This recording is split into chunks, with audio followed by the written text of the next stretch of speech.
저희가 출범할 때 이게 자문단이기 때문에 사실 듣기만 하고 끝내도 됩니다. 근데 이제 듣는 걸로만 끝내지 않겠다고 비서실장님께서 하셨고, 사실 저는 실제로 그 이행은 예산이라고 보는데, 지금 신규 사업 예산이 3천억 원이 확보가 된 거고, 뭐 아직 국회를 통과해야 되긴 하겠지만, 이거는 정부 부처가 특별하게 행정권부가 없는 상황에서 여러 부처들의 협의를 하고 나눠줘 가지고 만들어낸 성과이기 때문에 더 의미가 있고 저희들이 효능감을 느끼는 거고, 대신에 이제 올해 사업 실적을 잘 챙기셔가지고 내년에도 이 사업이 좀 지속될 수 있도록, 또 부족한 부분을 고치실 수 있도록 연말까지 한 번 더 챙겨주시길 좀 부탁드리겠습니다.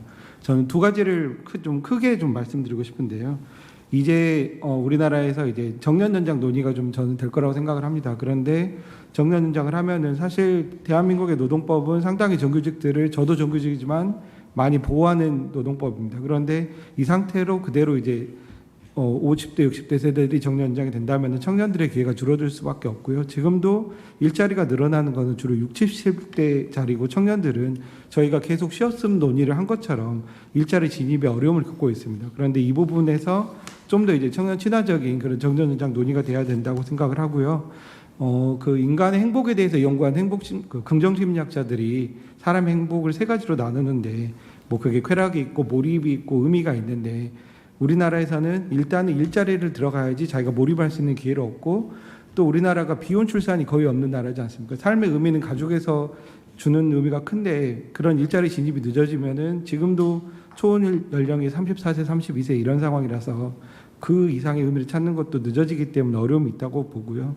두 번째 문제는 지금 저희가 관계 인구를 농어촌과 늘리는 거나 아니면 지역 청년들의 문제들을 균형 발전을 하자고 이야기를 했는데, 사실 저는 청년들이 직접 귀농을 하는 거나 하는 부분들에 대해서 좀 걱정을 많이 합니다.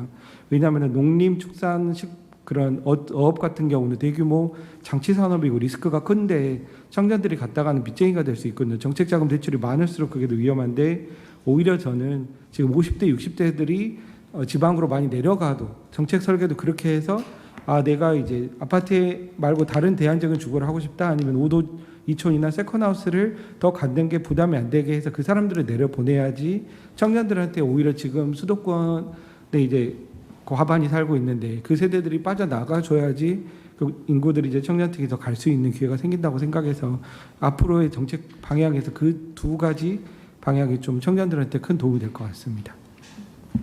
저는 니트생활자 전성신이라고 합니다. 저도 겨우 한겨울에 만나가지고 지금 이렇게 가벼운 옷차림으로 만나니까는 시간이 어떻게 이렇게 지났지 하는 그런 생각들도 많이 들고요. 다른 부처에 뭐 자문회의 가보기도 하고 하는데, 일회성인 그런 자문회의 가서 이렇게 말씀 얹고 그냥 돌아올 때 좀 느끼게 되는 회의감 같은 것들도 솔직히 이제 많이 느끼기는 하거든요. 근데 생각보다 이렇게 장기간 이렇게 함께 프로젝트 단위로 이렇게 진행을 하면서 느꼈던, 처음에 말씀하셨던 이렇게 좀 문제에 이렇게 천착하기보다는 문제 해결 중심으로 갔으면 좋겠다라고 했던 그런 말씀들을 좀 체감할 수 있는 그런 기회였다고 좀 생각을 합니다. 저도 좀 아쉬운 부분들도 있기는 있어요. 첫날에 뭐 지금 현재 사회적으로 많이 대두되고 있는 뭐 고리운동 청년이라든지 뭐 니트 청년이나 셔츠 청년 관련돼 가지고 논의들이 좀 나오기는 했지만, 그 문제들 직면해서 해결하기에는 그 좀 정책으로 만들어내는 게 어려운 부분들도 있다 보니까는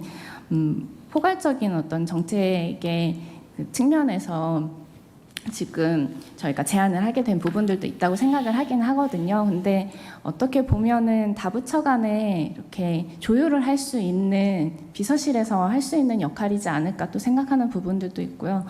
저 강화에서 청년센터 운영을 하고 있는데, 고등학생들이 좀 와요. 시험 기간 되면은 와서 시험 공부하고 가고, 갈 곳이 없어서 아이들이 스카 아니면 갈 곳이 없어요. 그래서 청년센터 와가지고 쉬기도 하고 놀기도 하고 공부도 하고 이렇게 하는데, 그 장면들 보면서 좀 고등학생들하고 연계하는 부분들 좀 염두에 두고 뭔가 만들어지면 좋겠다라고 생각은 했었거든요. 근데 이렇게 정책적으로 만들어져서 전국 단위로 뭔가 실험을 이제 시작을 해볼 수 있다라는 부분들이 저는 좀 장기적인 관점에서 의미 있는 출발이라고 또 생각하는 부분들도 있습니다.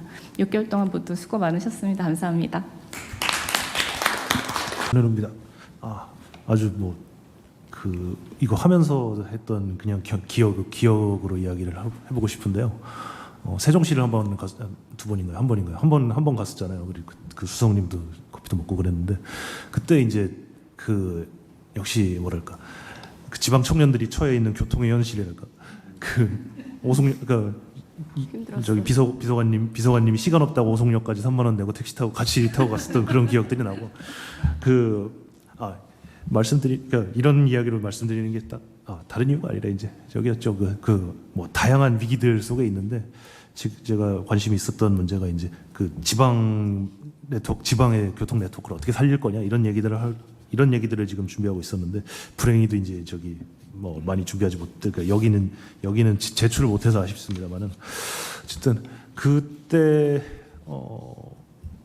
뭐랄까 이런 근본적이고 장기적인 과제들을 역시 이제 같이 논의하면서 또 동시에 이제 효능감을 얻을 수 있는 이런 기회들이 계속 이어졌으면 좋겠다는 생각이 역시 들었습니다. 뭐 이 말씀이 제일 중요할 것 같네요, 역시. 네. 끝. 네, 끝. 네.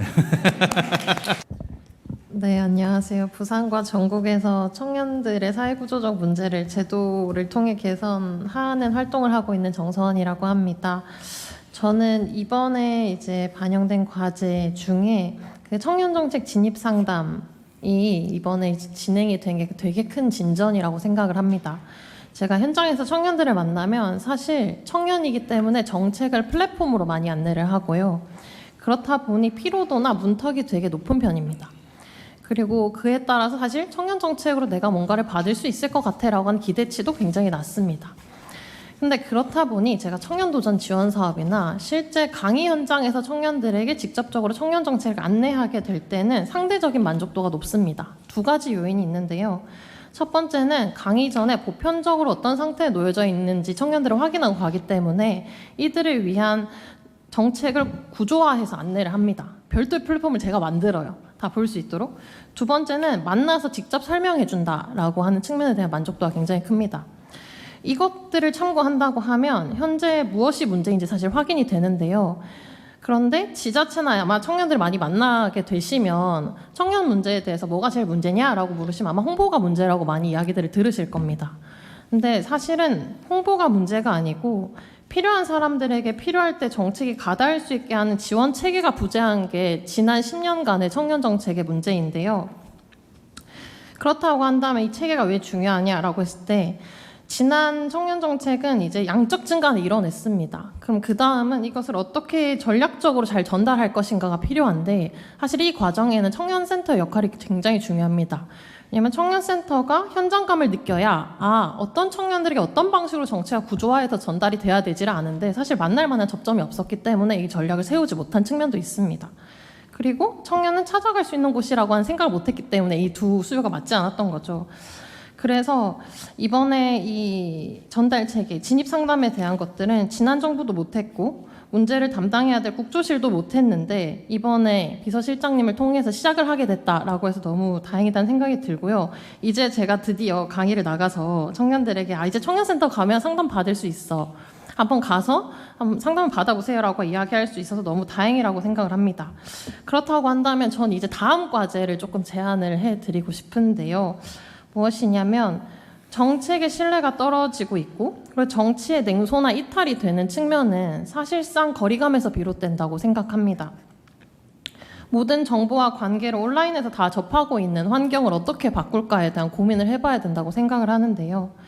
핵심은 청년 가까이에 사람을 두는 것이고 오프라인에서의 장을 마련하는 것이라고 생각합니다.